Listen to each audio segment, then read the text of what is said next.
Assalomu alaykum hurmatli o'quvchilar. Bugun biz sizlar bilan progressiya mavzusi haqida gaplashamiz. Xo'p, progressiya ikkita turga bo'linadi. Birinchisi hozir gaplashayotganimiz bu arifmetik progressiya bo'ladi. Arifmetik progressiya.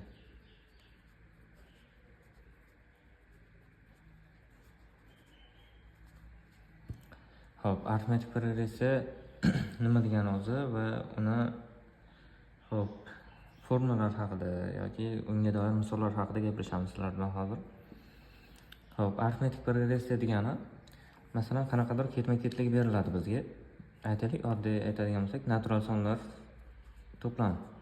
Natural sonlar to'plami bu birdan boshlab turib toki cheksizlikka qarab ketadigan to'plamidir, sonlar to'plami edi.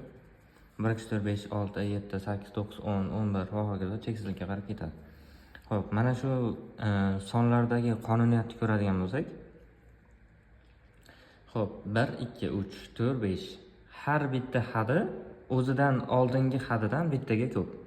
Ya'ni masalan shu ketma-ketlikka qarab 5 dan keyingi son qaysiligini aniq aytib bera olamiz. Masalan 6 deya olamiz yoki 6 dan keyingi hadi 7 deya olamiz. Aynan mana shunaqangi ketma-ketliklarga arifmetik progressiya deyiladi. Yoki yana bularga misol qilib aytadigan bo'lsam, ikkinchisi juft sonlar to'plami. Juft sonlar to'plami xo'p 0, 2, 4, 6, 8, 10, 12 va hokazo bu ham cheksizlikka qarab ketadi. Xo'sh, bundagi qonuniyat nima desa, har bitta hadi o'zidan oldingi hadidan ikkitaga ko'p, ikkitaga ko'p. Ya'ni 0, 2, 4, 6, 8 va hokazo. Masalan 12 dan keyingi hadi necha desa 14 deb bemalol ayta olamiz biz. Bu ketma-ketlikka qarab hamma ayta oladi. Xo'p, yoki aksincha 90lar ketma-ketligi 1, 3 va hokazo 5, 7. Aynan mana shunaqangi ketma-ketliklarga arifmetik progressiya deyiladi. Xo'p, arifmetik progressiya har doim o'sib ketadimi degan savol bo'lishi mumkin. Yo'q, arifmetik progressiya har doim ham o'savermaydi. Masalan, kamayishi mumkin. Aytaylik, qanaqasiga kamayadi? Masalan, xo'p, 10, 9, 8, 7, 6, 5, 4, 3, 2, 1, 0, -1, -2 va hokazo bu ham cheksizlikka qarab ketaveradi. Aynan mana shunaqangi ketma-ketliklarga arifmetik progressiya deyiladi. Baribir arifmetik progressiya deyiladi. Nimaga? Chunki bunda qonuniyat bor. Har bitta hadi o'zidan oldingi hadidan bittaga kam. Shunaqangi qonuniyat bor. Yana masalan aytaylik, xo'p, aynan mana shu juft sonlarning manfiylari, ya'ni xo'p 0 yoki -2 yoki aytadigan bo'lsak -4 yoki -6 va hokazo cheksizlikka qarab ketaveradi. Bu ham arifmetik progressiyaga misol bo'la oladi. Xo'p, arifmetik progressiyaning hadlari A harfi bilan belgilanadi, kichkina a. A va indeksda 1 deb yozib qo'yiladi. A1 nima degani desa, bu arifmetik progressiyaning birinchi hadi deyiladi. Arifmetik progressiyaning birinchi hadi. Yoki aytaylik A2 nima bu desa, arifmetik progressiyaning ikkinchi hadi deyiladi. Yoki va hokazo A ning indeksda n tursa nima deyiladi desa, bu arifmetik progressiyaning n-chi hadi deyiladi. N-chi hadi. Xo'p, aynan mana shu mavzu haqida sizlar bilan bugun to'xtalib o'tamiz. Xo'p, birinchi to'xtalib o'tiladigan narsalardan bittasi, masalan aytaylik, AN haqida gaplashamiz sizlar bilan. Asosan AN haqida gaplashamiz. Xo'p, AN nima bo'lsa, o'sha n-chi hadi ekanligini bildik. Masalan, bizga birorta progressiya berib qo'yilgan bo'lsin. Masalan, 1, 3, 5, 7, 9 va hokazo. Mana shu progressiyaning xo'p, nechinchi hadi bo'lsin? 12-chi hadini toping deydi. 12-chi hadini toping deydi. Xo'p, nima qilishimiz kerak va bizdan nima talab qilinadi deb aytsa, masalan, birinchida turgani 1, ikkinchida turgani 3, uchinchida turgani 5, to'rtinchida turgani 7 va 5-da turgani 9. Xo'p, demak A5 bizda 9 ga teng ekan. A5 9 ga teng ekan. Xuddi shu ketma-ketlikda ketilsa, hadida qaysi son turishini so'rayapti bizdan. Buning uchun nima qilamiz? Albatta biz masalan 9 dan keyin yana qo'shib 11, 13, 15, 17, 19, 21, 23 va hokazo davom ettirib keyin masalan 1, 2, 3, 4, 5, 6, 7, 8, 9, 10, 11, 12. Demak 12-hadi 23 ga teng ekan deb qo'yishimiz mumkin, lekin tasavvur qilaylik. Bizdan arifmetik progressiyaning 1024-hadini so'rab qolsa, aynan mana shu ketma-ketlikning 1024-hadida qaysi son turadi deb qolsa, nima qilamiz bunda? Unda ishimiz ancha qiyinlashadi. O'shaning uchun arifmetik progressiyaga yana bitta tushuncha kiritilgan.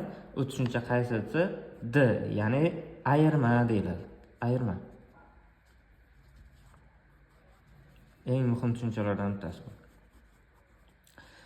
Xo'p, mana shu ayirma haqida gaplashamiz. Ayirma nima desa, masalan, 1, 2, 3, 4, 5, 6, 7 va hokazo cheksizlikka qarab ketadi. Bularning orasidagi farq, ya'ni 2 dan 1 ayirsak 1, yoki 3 dan 2 ni ayirsak ham 1, 4 dan 3 ayirsak ham 1. Ya'ni biz xulosa qilishimiz mumkin, ayirma nima desa, ayirma har bitta o'sha ketma-ketlikdagi ixtiyoriy hadidan undan bitta oldingi hadining ayirmasiga ayirma deyiladi. Ya'ni D deyiladi. Deb qo'ysak, o'sha soddaroq tushuncha kelib chiqadi. Xo'p. Va yana bir muhim tushunchalardan bittasi ayin deb aytib o'tdim. Shu ayin haqida gaplashamiz. Ayinning formulasi bor. Ayin barobar deydi A1 plus n-1 ko'paytirilgan D formula bilan ayin hisoblanadi. Ya'ni yuqoridagi masalan mana buni birinchi misol deb aytadigan bo'lsak, mana shu birinchi misolni aynan shu formulaga qo'yib hisoblab ko'ramiz. Xo'p, qanaqa hisob kitobi qanaqa bo'ladi? Masalan, bizga ayinni topish uchun A1 kerak ekan. A1, ya'ni birinchi xat. Birinchi xat nimaga teng desa, birinchi xatimiz 1 ga teng. Bu yerda ko'rinib turibdi, chunki birinchida turgan xat 1 ga teng. Va n kerak ekan. N nima bo'lsa, mana bu n, ya'ni nechinchi xati kerak senga? Bizga 12-xati kerak edi. Demak, n'imiz 12 ga teng bo'ladi. Va D kerak, ya'ni ayirma. Ayirmamiz nimaga teng? Ayirmani qanaqa topamiz desak, ketma-ketlikning ixtiyoriy hadini olamiz. Masalan, 7 ni oldim va undan bittaga oldingi xat 5. Mana shu ikkalasini bir-biridan ayirsam, ya'ni 7 dan 5 ni ayirsam, javob 2. Natijada ayirma kelib chiqadi. Ya'ni bizda D-imiz 2 ga teng ekan. Mana endi formulaga qo'yib hisoblayman. A12 barobar A1 o'rniga 1 plus n o'rniga 12 minus 1 ko'paytirilgan D o'rniga 2 barobar 1 plusda 12 dan 1 ayirsam 11 ko'paytirilgan 2 barobar 11 ni 2 ga ko'paytirsam 22 va 22 ga 1 qo'shib qo'ysam 23 degan natija kelib chiqar. Aynan mana shu formula bilan ixtiyoriy hadini, ya'ni ixtiyoriyinchi hadini topsak bo'ladi. Masalan, 1000-chi deydimi, 2000-chi deydimi, 3000-chi deydimi, ribo hadini topsak bo'ladi aynan shu formula bilan.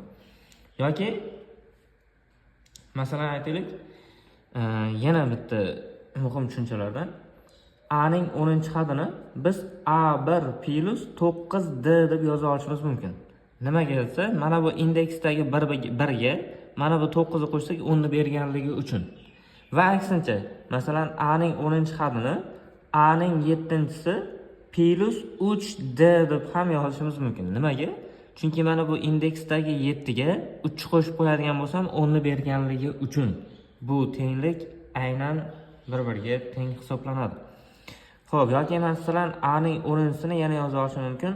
A ning 2-chisi plus 8D deb yoza olishim mumkin.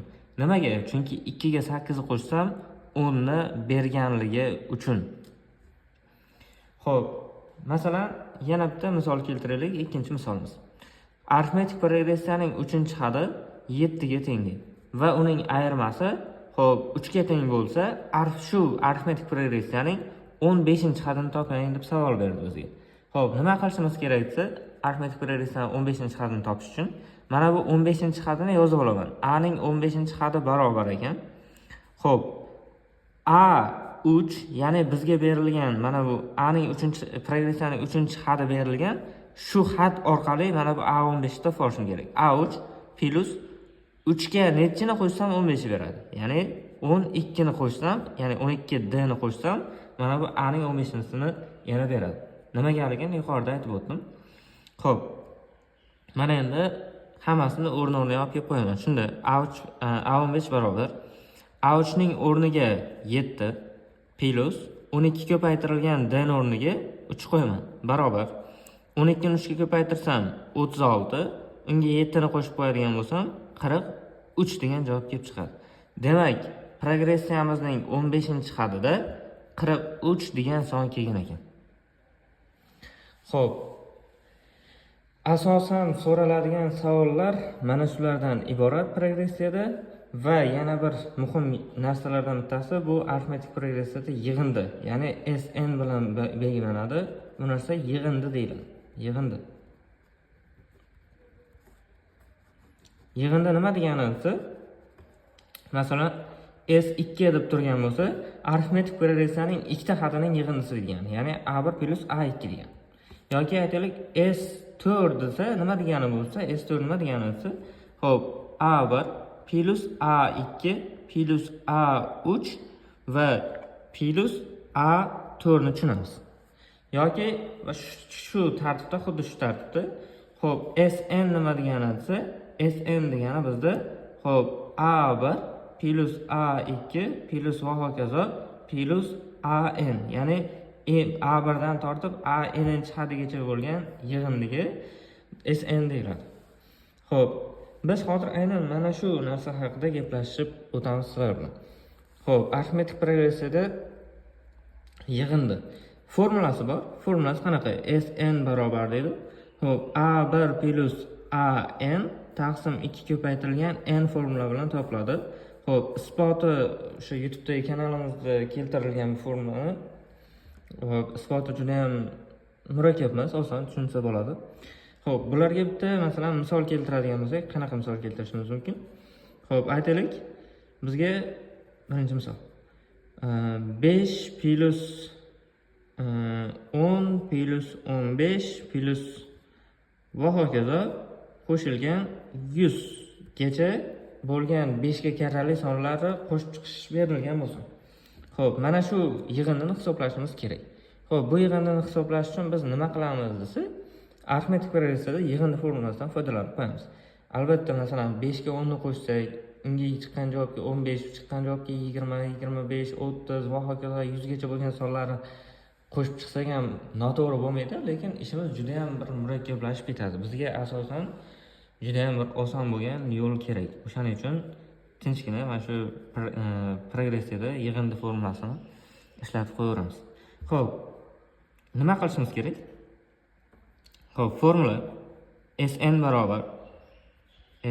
barobar A1 ya'ni 5 plus AN ya'ni eng oxirida turgan xadi 100 bo'lingan 2 ko'paytirilgan n. N nima desa, n mana bu yerda nechta sonni borligi? 5, 10, 15, bitta, ikkita, uchta, to'rtta sanab chiqadigan bo'lsam, 5 dan 100 gacha nechgacha sanab chiqsam, o'sha n bo'ladi bizda. Xo'p, 5 dan toki 100 gacha 5 ga karrali sonlar nechtaligini topish uchun nima qilib qo'yamiz? Tinchgina mana shu 100 ni 5 ga bo'lib qo'yamiz, xolos. 100 ni 5 ga bo'lib butun qismini olamiz. 100 ni 5 ga bo'lsam, o'zi butun chiqadi 20. O'shaning uchun bu yerda 5 dan 100 gacha 20 ta 5 ga karrali sonlar bor ekan. Demak, n'imiz bizda n teng 20 deb yozib qo'yamiz va n o'rniga 20 qo'yamiz. Barobar 2 bilan 20 qisqaradi 10. 5 ga 100 ni qo'shib qo'yadigan bo'lsam 105 ko'paytirilgan 10 barobar 105 ni 10 ga ko'paytiradigan bo'lsam 1050 degan natija kelib chiqadi. Demak, 5 dan 100 gacha bo'lgan sonlarning orasida 5 ga karrali sonlarni yig'indisi 1050 ga teng ekan. Arifmetik progressiya mavzusi asosan mana shu qonun qoida va misollardan iborat bo'ladi.